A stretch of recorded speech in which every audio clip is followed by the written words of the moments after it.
How to fix Windows activation error. Hello everybody, if you're having this kind of error, you can follow up these steps in order to fix it. So for that, you may hit Windows plus I and open up your settings. And after opening up your settings, from the settings, you may head over and type in activation settings in the search bar. Just go ahead and type in that and open up activation settings. Once you open up activation settings like this, you'll be finding it this. So mine is already activated, you can see, but if it is not activated, you will be getting an option to enter up a product key.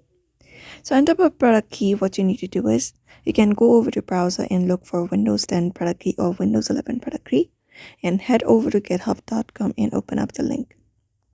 And there we have this product key available. For Windows 10, we have this product key, this default product keys, and we have this OEM activation codes product key as well. All you gotta do is simply copy and paste the code and activate your Windows and fix your error.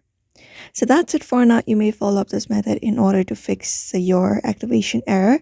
So I hope this video was helpful. Give it a thumbs up and subscribe for more tips and tutorials.